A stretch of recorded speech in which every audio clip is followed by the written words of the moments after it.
"I'll take everything in the divorce." That's what she said. No hesitation. No shame. Just a cold, mocking smirk like it was some kind of game. The house. The savings. The car. Everything. "You're too stupid to understand business, Eric." That was the part that stuck. Not the betrayal. Not the years she'd been siphoning money behind my back. Not even the affairs she thought I didn't know about. It was the smile on her face when she said it. Like she had already won. I didn't yell. I didn't throw anything. I just looked at her and nodded, like her words meant nothing. Because I knew something she didn't. I wasn't the idiot she thought I was. Before I became a quiet software developer in Denver, I spent 6 years in financial forensics. I tracked down offshore accounts for billion-dollar divorce cases. I helped expose CEOs, politicians, and con artists. I've hunted down secrets way darker than hers. So when she threatened to take everything, she didn't realize I already had everything I needed to destroy her plan and protect myself. She pulled the pin on the grenade thinking I was too clueless to see it coming. But now she's going to learn that the man she dismissed, the man she mocked in front of her friends, is about to teach her the price of underestimating someone who's been silent, watching, and waiting. This isn't just a divorce. It's war, and I've played this game better than she ever could imagine. Let me tell you exactly how it all went down. Thank you, brothers, for watching. If this hit home, drop a 1 in the comments. I want to hear your story. Subscribe for more real talk. Share this if someone you know needs to remember, silence isn't weakness, it's preparation. To most people, I probably looked like the definition of predictable. I'm 42. I live in a modest house in Denver, work from home as a software developer, and keep to myself. I drink black coffee every morning, go on evening walks when the weather's good, and my idea of excitement is a new mechanical keyboard. That's me. Eric Dawson. Dependable. Boring, maybe. But steady. For 8 years, I was married to Samantha. She was the fire to my calm, bright, social, full of energy. People were drawn to her the moment she walked into a room. She worked in real estate, always dressed like she was about to close a $1 million deal, and spoke with the kind of confidence that made you feel like she was always 10 steps ahead. We weren't perfect, but I thought we were solid. She liked that I didn't need the spotlight. I liked that she lit up every room. We balanced each other, or so I believed. Friends used to joke that I married up. I laughed along. Maybe I even believed it a little. In hindsight, that was probably the first sign I missed. It happened on a Tuesday. The kind of ordinary day that doesn't give you a warning that your life is about to split wide open. We just finished dinner. I was loading the dishwasher, half listening to a podcast playing in the background, when Samantha spoke, quietly but clearly. "Eric, I think I need space." I paused. Still holding a plate. Not because I didn't hear her, but because I wasn't sure I understood what she meant. I turned to look at her. She was standing by the kitchen island, arms crossed, expression unreadable. Not sad. Not angry. Just blank. "Space?" I repeated. "I'm not happy," she said. "I haven't been for a while. I don't think this marriage is working for me anymore." She didn't raise her voice. She didn't cry. She just delivered those words like she was canceling a subscription. I wanted to ask a million questions, but all I could manage was a slow, steady nod. No shouting. No accusations. Just silence. Because honestly, I was stunned. Completely blindsided. In the days that followed, I told myself maybe this was just a phase. Maybe she was overwhelmed. Burned out. People go through things, right? But deep down, a voice I hadn't heard in years began whispering, "Something's not right." At first, I ignored it. I didn't want to believe there was more beneath her sudden detachment. I told myself not to overthink it. Don't be that guy. But that voice wouldn't go away. And soon, I'd find out it wasn't wrong. In the days that followed, the house felt quieter than usual. Not just empty, quiet, like it was holding its breath. Samantha hadn't moved out yet, but she might as well have. She started working later, staying out longer, and retreating to the guest room without explanation. Meals were silent. Eye contact became rare. Conversations, when they happened, were transactional, we're low on coffee, or don't forget the HOA payment. She had vanished emotionally long before she physically would. I tried to stay busy, coding, catching up on overdue projects, organizing the garage, but the stillness crept in like fog. I'd find myself standing in the middle of a room, not remembering why I'd walked in. Or staring at an old photo of us on the fridge, the kind taken on vacation when everything felt simple.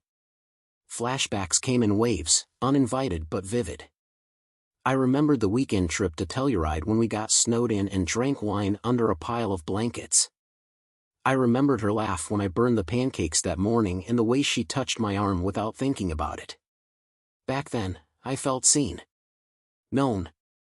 Now, I wasn't even acknowledged. And yet, I didn't suspect infidelity. Not at first. It wasn't denial, it was trust. I believed that if she was hurting, it was emotional. That maybe we just drifted. That marriages sometimes buckle under the weight of routine, and maybe we could fix it if we both tried. But something had shifted in her, not just distance, but coldness. A deliberate detachment I couldn't explain. I wasn't angry yet. I wasn't even heartbroken. I was confused. Unsettled. And that gnawing feeling in my gut, the one that started the night she said she needed space, was starting to grow teeth. The unease that had been growing in my chest finally found something solid to latch onto. It started with a routine check of our shared brokerage account. I wasn't snooping, I just wanted to see how our long-term index funds were performing. A typical, harmless scroll-through while sipping coffee on a rainy Thursday. Except, the numbers didn't add up. The total balance was lower than I remembered. A lot lower. At first, I chalked it up to market fluctuation, maybe a dip in tech stocks or something, but the dates didn't line up. When I pulled the transaction history, I saw multiple transfers labeled internal asset move. Vague. Repetitive. And most importantly, never discussed with me. My chest tightened. I clicked back further. 2 months ago, there was a transfer of $3,000. Then $6,500. Then one for $18,000 just 3 weeks before she said she needed space. I tried to stay calm. Maybe there was a reasonable explanation. Maybe she'd opened a new account and forgot to mention it. Maybe she was investing in real estate leads or setting up something related to work. Still, I decided to ask her that night. Hey, I was checking our Vanguard account earlier, I said casually, looks like a few transfers went out. Did you move some funds? She barely looked up from her phone. Yeah, she said, brushing it off. Just rearranging some things for tax purposes. Okay, any chance I could take a look? Just so I'm in the loop? That got her attention. Her jaw clenched, ever so slightly. Eric, I handle the finances, remember? You've never cared before. Why now? I held her gaze for a second, then let it go. I didn't push. Not yet. But something had shifted. She wasn't just distant anymore. She was guarded. And that changed everything. The next few days, I couldn't shake the feeling that something wasn't right. It wasn't just the money anymore, it was the way she looked at me. Or rather, the way she didn't. Detached. Irritated. Like I was a coworker who'd overstayed a meeting. I spent nights lying awake, scrolling through bank statements, cross-checking dates, opening old spreadsheets. I wasn't obsessive. I was methodical. It's how my brain works. And the more I looked, the more I found. Transfers to accounts I didn't recognize. New financial apps on our shared tablet. Transactions just below the alert threshold. And all of them in her name. Still, part of me hoped there was a reasonable explanation. That this was all just poor communication, not deception. I just needed clarity. So on a Saturday afternoon, with sunlight spilling through the windows and the quiet hum of the dishwasher in the background, I asked, "Sam, we need to talk. About the accounts." She didn't even glance up from her laptop.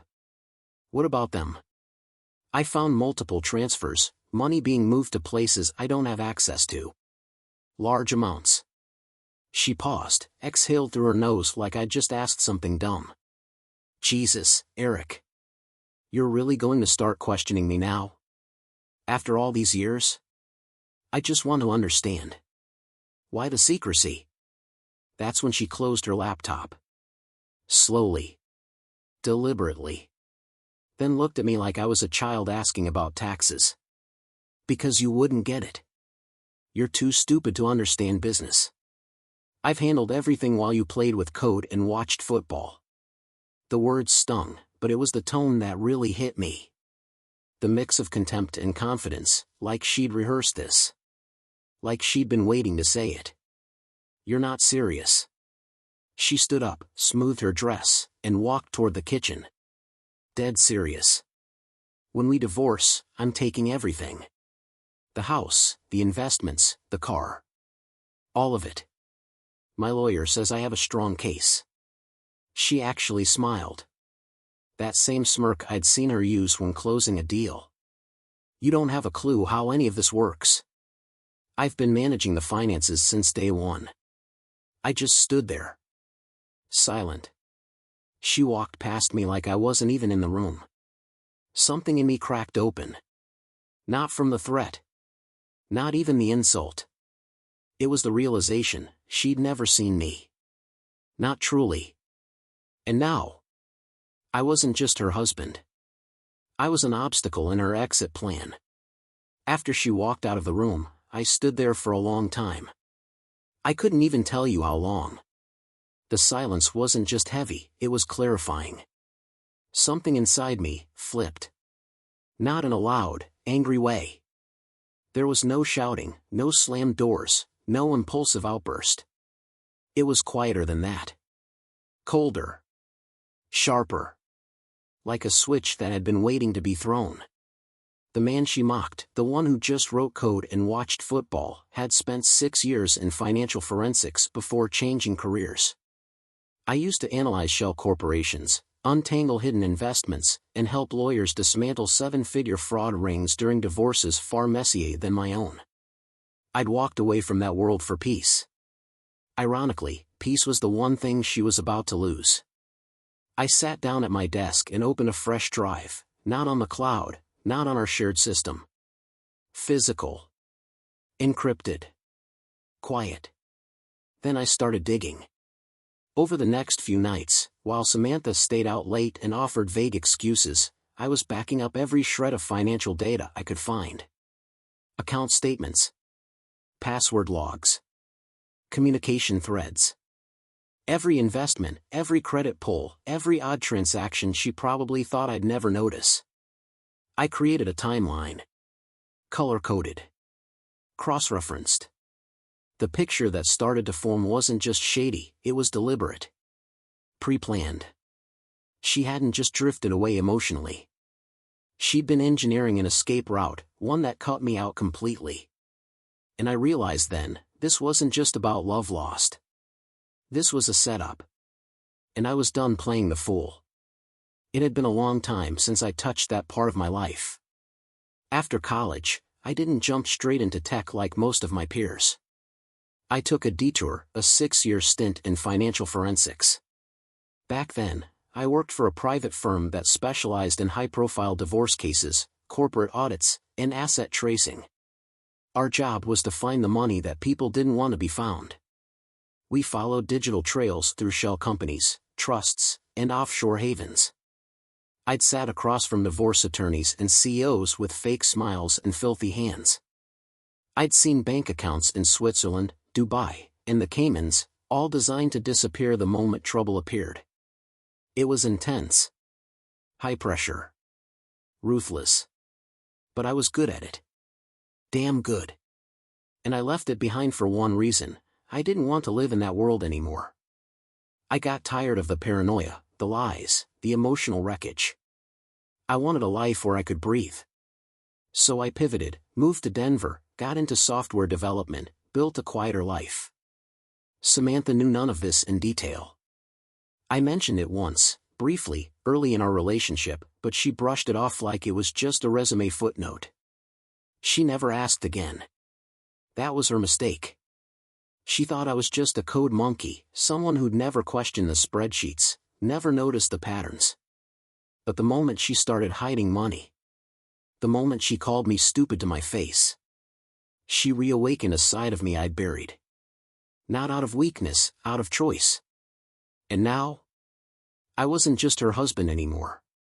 I was her biggest liability. Once I'd accepted who I needed to become, the rest came naturally. I didn't need to rage, argue, or plead for honesty. I just needed time, and she was giving it to me freely. Samantha was out more often now. Client dinners, she said. Networking events. I didn't question her, not out loud. I nodded, wished her luck, even offered to iron her dress one night. Let her believe she still held all the power. She had no idea I was already building the ground beneath her collapse. While she prepped her outfits, I was logging into our financial dashboards, then diving far deeper than the average spouse ever would. The patterns were easy to spot if you knew where to look, and I did. There were transfers from our joint investment portfolio into what appeared to be private brokerage accounts in her name only. At first, small amounts, $2, $500 here, $5,000 there, but over time, those figures ballooned. Then came the accounts I didn't recognize. New ones, registered under a different last name. She hadn't even bothered to change the device locations when she set them up, classic rookie mistake. I traced logins back to our home Wi-Fi. I mirrored her browser sessions using a network packet sniffer. It was like watching someone build a secret bunker with the front door wide open. I compiled everything. Screenshots of transfers. PDFs of bank statements. Metadata on each login.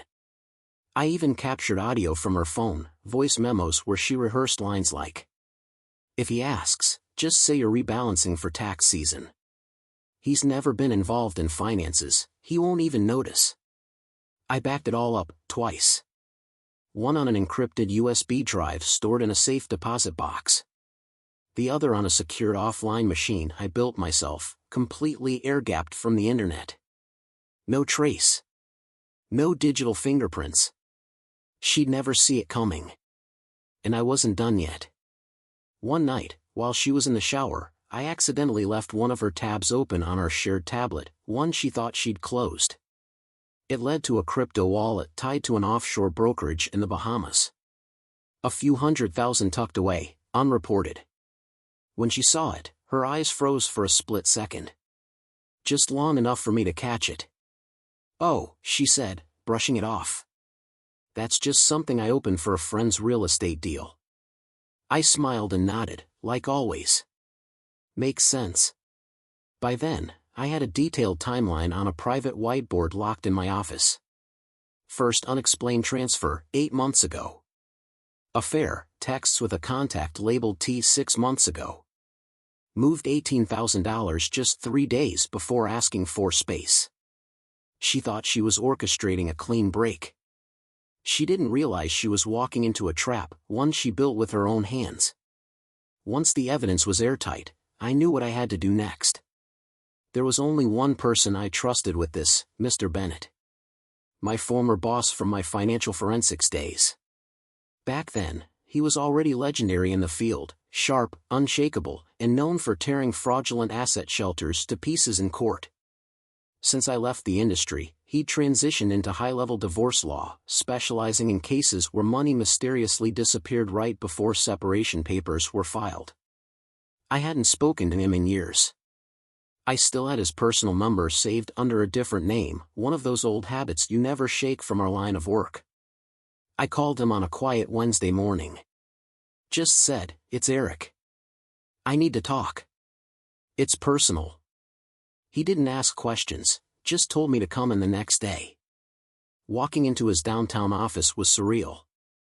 The same smell of leather and old paper, the same heavy mahogany desk. Only this time, I wasn't the investigator, I was the client. He listened quietly while I laid it all out, the transfers, the offshore accounts, the recordings. I showed him the timeline, the folder of documents, the crypto wallet receipts. I spoke clearly. Without emotion. Just facts. When I finished, he leaned back, tapped his pen against the desk, and said, "This is solid. She's made multiple legal missteps. This isn't just a messy divorce, Eric. This is asset concealment. It's fraud." I nodded once. "I'm not here for revenge," I said. "I just want what's right. I want to protect what's mine." He smiled faintly, the kind of smile that meant someone was about to be very sorry. "Then let's show her who she married." A week after I met with Bennett, Samantha surprised me with an announcement. "I invited everyone over next Saturday. Just a little dinner with friends. It'll be nice to have a sense of normalcy again." Normalcy? The word landed oddly in my ears, considering we were in the middle of what she thought was an unspoken countdown to divorce. But she was smiling, lipstick bold, tone upbeat, like we were hosting Thanksgiving instead of quietly circling the end of our marriage. "You sure that's a good idea?" I asked. "Of course. They haven't seen us in a while. It'll be good to remind people we're still us." There it was. Control. Optics. Narrative. She wasn't throwing a party, she was staging a performance. So I nodded. Let her plan. Let her order the charcuterie boards, clean the house top to bottom, set the dining table with candles we hadn't used in years. I watched her the way I used to watch suspects during interviews, subtle, still, but intentional. Calculating where the mask slipped. The night arrived. Guests trickled in, our old neighbors, her co-workers, a few mutual friends. Laughter filled the room. Samantha was magnetic as ever, telling stories, refilling wine glasses, looping her arm around mine just long enough to sell the image. I played along. I smiled. I clinked glasses. I let her enjoy the stage. But everything changed after her second glass of wine. She stood in front of the fireplace, swirling her drink lazily, and looked right at me as she spoke to the group. "You know what's funny? Eric doesn't even know what assets we have. Honestly, I married down." The room fell awkwardly quiet. A few chuckled nervously, not sure if it was a joke. Others looked at me, waiting for a reaction. I didn't give them one. I just smiled gently, held my glass, and made a mental note. That was her first public mistake. And she'd just invited an audience to witness her unraveling. The moment hung in the air longer than the laughter ever had. Her words echoed in my ears, I married down. I could feel everyone's eyes on me, some curious, some uncomfortable, most just hoping someone would say something to break the tension. So I did. But not the way anyone expected. "That's true," I said quietly, standing from my seat. I probably don't come across as the sharpest guy in the room. Never really cared for appearances. There were a few polite laughs, more from discomfort than amusement.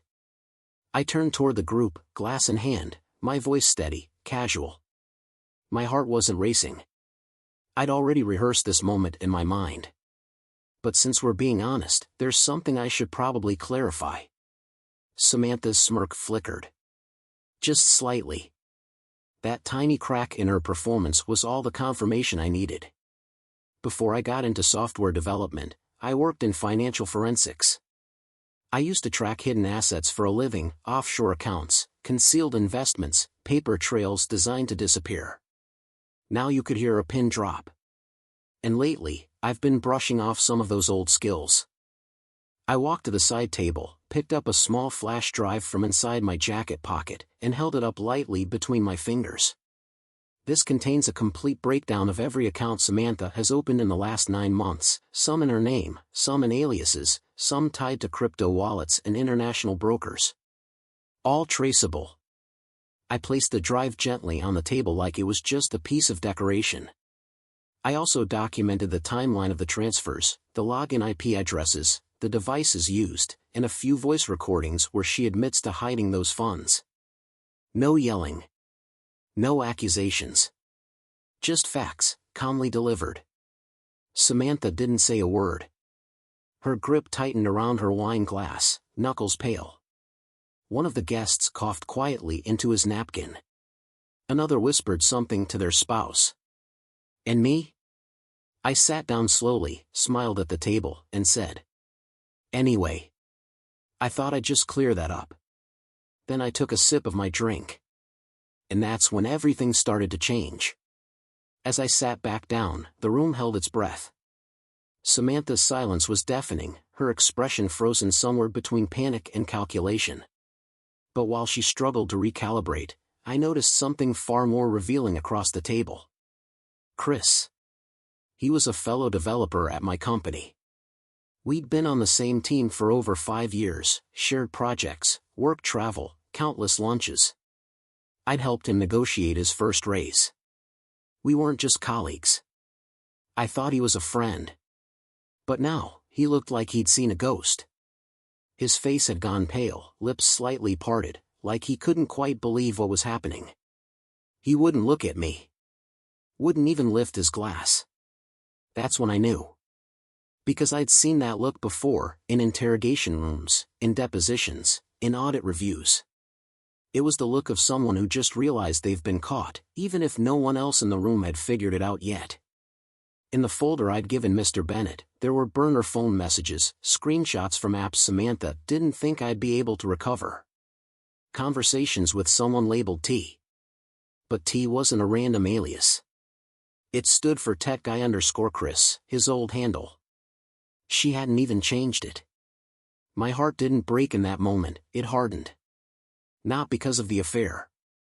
But because the betrayal had bled into the one place I thought was safe, my circle, my world, my job. I looked at him.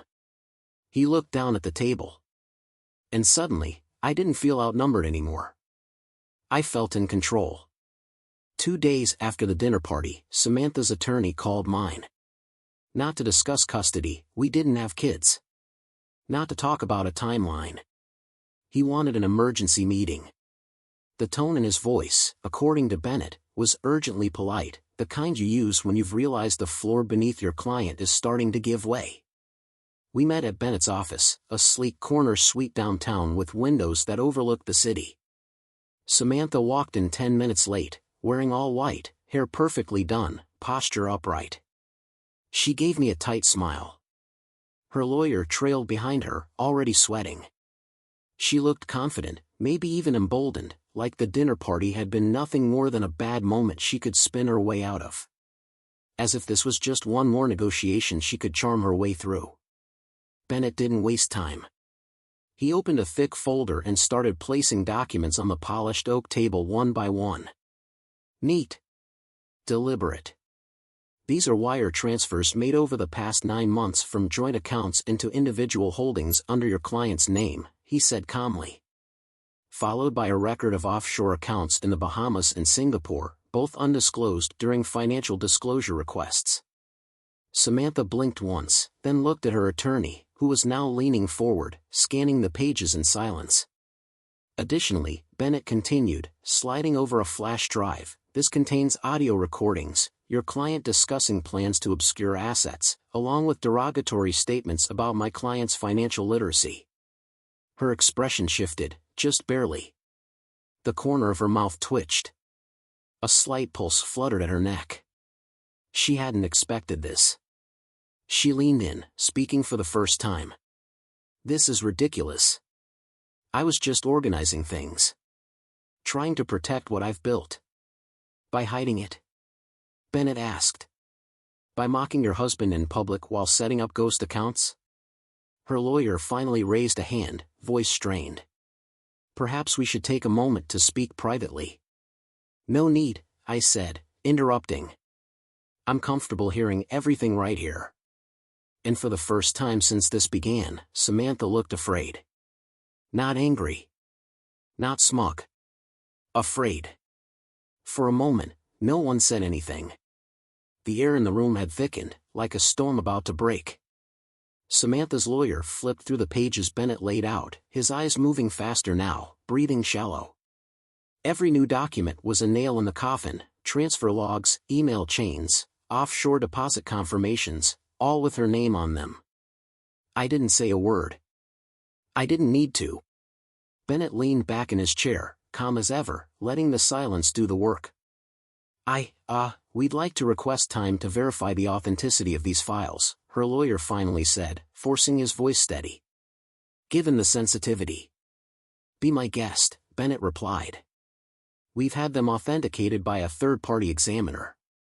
Chain of custody is intact, metadata unaltered. And we're fully prepared to present it to a judge. That was when Samantha finally spoke. This is being blown out of proportion. I was just trying to keep things from falling apart. You know how complicated finances can get. Bennett cut in, his tone still professional, but razor-sharp. So complicated that you needed 2 offshore accounts, hidden passwords, and coded notes on a burner phone? Samantha turned to her lawyer. Her voice dropped, frantic now. You said this would never come up. You said none of it was traceable. Her lawyer didn't answer. He was too busy reading the printed log of her voice memo that included the line, Eric doesn't even know what's missing. I'll be gone before he realizes what I've done. I watched the shift happen in real time. The arrogance drained from her face, replaced by something raw and unfamiliar, desperation. Her perfect posture wilted. She leaned forward slightly, voice lower, almost pleading. Eric, come on. You don't have to do this. I didn't move. Her lawyer finally closed the folder, sighing deeply. His voice had lost all polish now. We're going to need to reassess our position. Translation, they were screwed. And they knew it. Samantha's voice had softened now, almost trembling as she tried to gather herself. Eric, can we just step outside for a second? Just you and me. Please. I looked at her for a long moment. Not with anger. Not with pity. Just clarity. No, I said simply. There's nothing left to say in private that you didn't already make clear in public. She blinked, clearly caught off guard. That used to be my role, the quiet one, the calm one, the pushover she thought would rather avoid a scene than stand his ground. You thought I'd stay quiet, I said evenly. That was your biggest mistake. Her lips parted like she wanted to protest, but no words came out. Bennett leaned in, speaking on my behalf before she could recover. Given the nature of the concealment, and the evidence presented, our position is firm. Full disclosure of assets. No negotiation behind closed doors. We'll be settling this the legal way, in court, on record. Her attorney shifted uncomfortably in his chair. Samantha's mask began to crack. She wasn't just desperate now, she was exposed. This wasn't the curated image she crafted for dinner parties and social media. This was raw, real, and completely out of her control. Eric, she said again, almost whispering this time, you were always the nice one. You always gave me the benefit of the doubt. I replied. And look where that got me. I stood up, collecting the folder I had brought with me, not the evidence, but notes for my personal reference. I paused for just a second before leaving. You didn't just lie to me, Sam. You built a whole exit strategy around the idea that I was too weak or too trusting to notice. But I saw everything. And now everyone else will, too. She didn't speak again. She just sat there, shoulders rigid, eyes hollow, while the silence closed in around her. As I walked out of the office, I felt no rage. No vindication. Only one thing. Closure was coming. And I wasn't going to wait quietly for it anymore. In the days after the meeting, the silence didn't last long. By the end of the week, the first bouquet of flowers arrived at my office. A dozen white lilies, her favorite, not mine, with a handwritten card. I'm sorry. I messed up. Please let's talk. I didn't respond. Then came the voicemails. Her voice was soft again, almost unrecognizable from the woman who had mocked me in front of a room full of people. I panicked. Eric. I was scared. I didn't know how to fix things, and I thought if I controlled the money. I don't know. Maybe I wouldn't lose everything. Each message was a variation of the same script. Regret, confusion, a plea for compassion. She painted herself as someone who had made a mistake, not someone who had orchestrated a year-long deception. Then one evening, she showed up at my front door. I opened it just enough to see her standing there, makeup streaked, hair unkempt, a carefully unpolished version of herself, no doubt timed for maximum emotional impact. "Can we just talk for 5 minutes?" she asked, voice cracking. "No," I said. "Not without my attorney present." Then I closed the door, slowly, firmly. After she left, I forwarded every voicemail, text, and photo of the flower deliveries to Bennett. Because this wasn't love. It was strategy. And she was still playing the wrong game. While Samantha tried to rewrite the emotional narrative, my legal team kept digging. And what they found added a whole new dimension to the betrayal. Turns out, this hadn't started a few months ago, not even when she said she needed space. It had started almost a full year earlier. Quiet, calculated, and methodical. She had been moving small amounts of money at first, just enough to go unnoticed in the chaos of monthly budgets. But it escalated. She opened new brokerage accounts under alternate surnames, funneled money into crypto holdings, even created fake consulting invoices for work she claimed to be doing on the side. But the real kicker? She had looped in a financial advisor, one who thought he was helping her protect assets during a high-risk marriage scenario. She fed him a story about a husband with gambling problems and financial instability. He bought it, and gave her advice on how to legally separate her wealth under the radar. Eventually, even he grew suspicious. After seeing my legal team's subpoena, the advisor turned over all communication records, including emails where Samantha forged my digital signature to authorize asset transfers. The paper trail was overwhelming. But emotionally, it was the forged signature that hit hardest. It wasn't just deception anymore. It was identity theft. She hadn't just planned to leave me. She'd planned to erase me. And now? She was out of lies. But I still had plenty of truth left to reveal. It didn't take long for the next domino to fall. Just a few days after the forged documents surfaced, Bennett called me late in the afternoon. "Her lawyer just withdrew from the case," he said flatly. "Effective immediately." I sat back in my chair, letting the words settle. I hadn't expected it this soon, but I wasn't surprised either. Apparently, Samantha hadn't been honest with her own attorney. She'd failed to disclose 2 of the most critical offshore accounts, the ones linked to the crypto wallets I'd uncovered.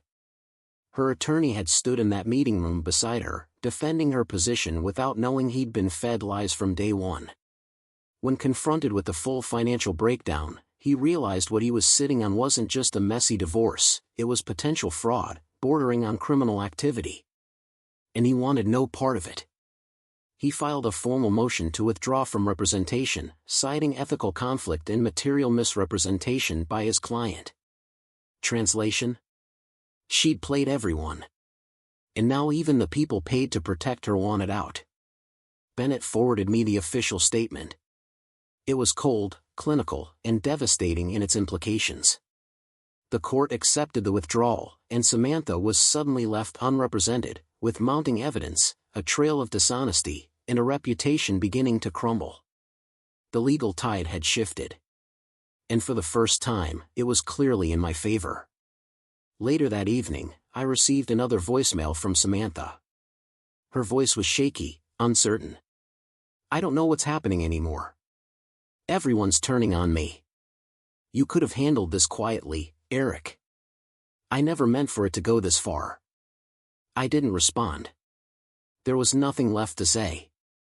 She'd crossed every line, and now, the consequences were arriving, one by one, dressed not in emotion, but in cold, unforgiving fact. Just when I thought the worst was behind me, my phone rang late one evening. The number was familiar, but I hadn't seen it pop up in years. Michael Langford. Samantha's father. He was a well-known figure around Denver, real estate developer, local board member, regular guest on charity panels. He shook hands like a politician and smiled like a man who was always closing a deal. We had never been close. He barely spoke to me when Samantha and I first got married.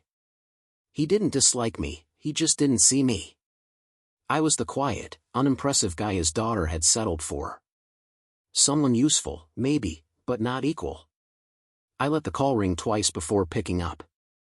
"Eric," he said, voice calm and measured, like we were catching up over lunch. "I hear things have gotten complicated." I didn't respond.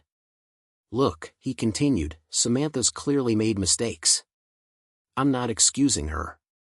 But I think we both know this doesn't need to become messier than it already is." "Messier for who?" I asked flatly. There was a pause.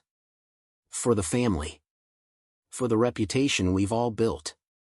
Samantha has her issues, but this exposure, the offshore leaks, it could reflect poorly on everyone. And I don't think you're the kind of man who wants to burn things down out of spite." He made his offer clean and simple. A quiet, generous settlement. No court. No media. No official statements. All I had to do was walk away. I sat there, letting his words hang in the air like a trap I wasn't supposed to recognize. It wasn't the first time I'd heard that tone. I'd seen it used by CEOs and lawyers in my old life, usually right before they offered a payoff to bury whatever truth they were afraid would surface. "I'm not protecting your family's image," I said finally, voice low but firm. "I'm protecting the truth." Another pause. "Eric, I understand you're hurt." "No, you don't," I cut in. "Because this isn't just about hurt. It's about the fact that she planned this for a year, forged my name, mocked me in front of our friends, and lied to a courtroom. And you think this can be cleaned up with a check?" His tone shifted. Cooler now. Less patient. "You know what kind of damage this could do, right? To her. To us. She should have thought of that before she started burying accounts in the Bahamas." He didn't reply. And he didn't have to. Because in that moment, I knew something that hadn't been clear before. This wasn't just Samantha's game. She hadn't pulled this off alone. She'd been taught, coached even, by someone who knew how to make a mess look clean. Someone like her father. After the call ended, I sat in the dark for a long time. Not angry. Not hurt. Just unraveling the last few knots in my mind.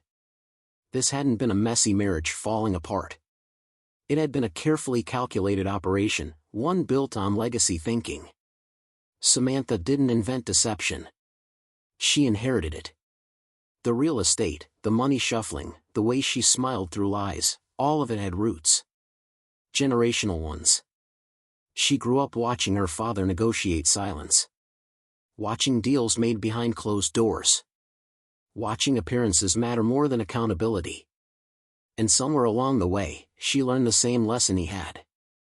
If you do it well enough, you can rewrite the story before anyone sees the damage. Except she forgot one thing: I wasn't raised in that world. I didn't see silence as strategy. I saw it as surrender. And I'd spent too many years letting things slide, avoiding confrontation, pretending not to notice things that didn't feel right. That part of me was gone now. This wasn't just about ending a marriage anymore. It was about drawing a line in the sand, for every man who'd ever been laughed at, manipulated, dismissed, or betrayed with a smile. Samantha may have played the part of a confident woman taking control of her life. But what she really did was recreate the playbook her father taught her. And now? That script was falling apart. The day of the final settlement conference arrived like a quiet winter storm, no drama, no explosion, just a stillness that carried weight. I showed up 10 minutes early. Calm. Prepared. Focused. Samantha arrived right on time, but she was different now. No designer dress. No dramatic entrance. Just a muted blazer, tied back hair, and a face that looked like it hadn't slept in days. The fire she once walked in with, confident, untouchable, was gone. What remained was a woman fully aware that the game was over. She barely looked at me. Her new attorney, a younger, visibly nervous associate, introduced himself quietly. He glanced at the files Bennett had already provided, neatly stacked, perfectly organized. There wasn't much to argue anymore. Not with everything laid bare. We sat across from each other one last time. And for once, there was no performance. Just reality. The negotiations were brief, not because there was no tension, but because there was nothing left to contest. Bennett opened with our position, and her side didn't push back. The numbers had already made the decisions for them. I would receive a 50-50 split of our verified marital assets. That included everything from joint investments and retirement funds to the full amount hidden offshore, every cent traced, recovered, and returned. The crypto wallets. The foreign brokerage accounts. The real estate trust she had tried to bury. All of it, accounted for.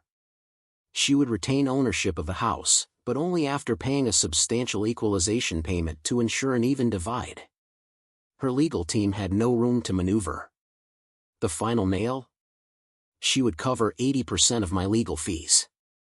Not as a penalty. As a consequence of fraud, concealment, and bad faith conduct throughout the process. It wasn't about punishment. I didn't want to ruin her. I just wanted to leave with what was fair, what was mine, and the dignity she tried to strip from me. When the paperwork was handed over for signatures, she hesitated for just a moment. Her pen hovered, her eyes finally meeting mine across the table. There was no more smugness. No pity. No resentment.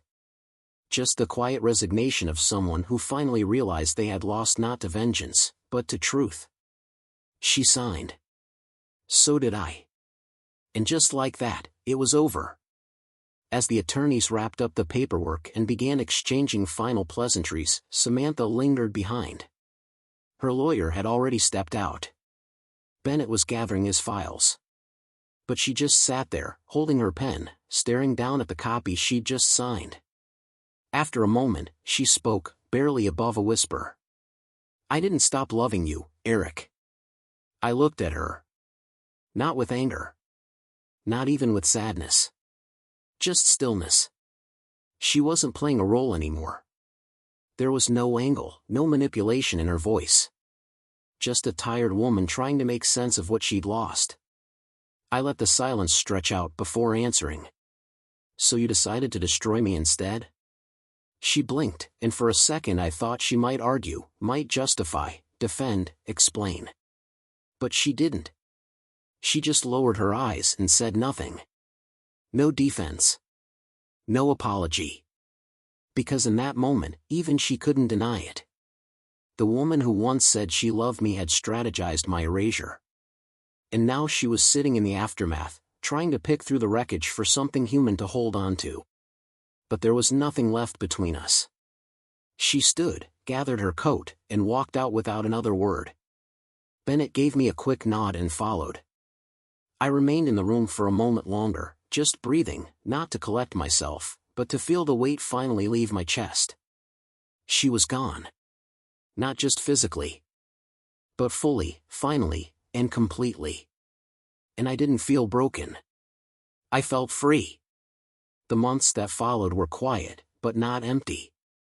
I moved into a small loft on the edge of downtown Denver. Nothing fancy. Exposed brick, creaky wood floors, big windows that filled the place with morning light. It was the kind of space that didn't try to impress anyone. It just fit. For the first time in years, I felt like I had a place that was mine. The stillness wasn't heavy anymore. It was peaceful.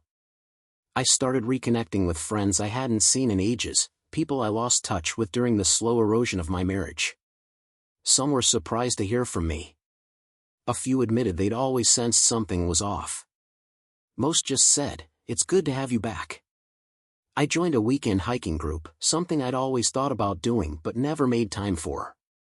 I forgot how good it felt to move, to breathe in the mountain air, to walk without purpose, without pressure. I also started therapy. Not because I was falling apart, but because I wanted to understand how I let things slide for so long. How I'd stayed silent when I should have spoken. How I'd confused loyalty with blindness. And little by little, I started to forgive myself. Not for trusting her, but for forgetting my own worth in the process. One afternoon, a plain envelope showed up in my mailbox. No return address, just my name written in handwriting I hadn't seen in a while. I knew who it was from the second I saw it. I debated opening it.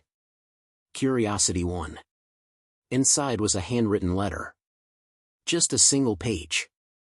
I'm sorry for who I became in our marriage. I was scared of losing everything, so I acted like someone who deserved to. I don't expect forgiveness. But I needed you to know, I see it now. And I'm sorry. There was no ask. No phone number.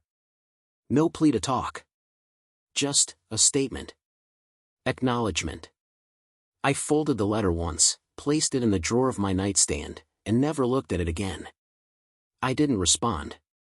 Because some things don't require a reply.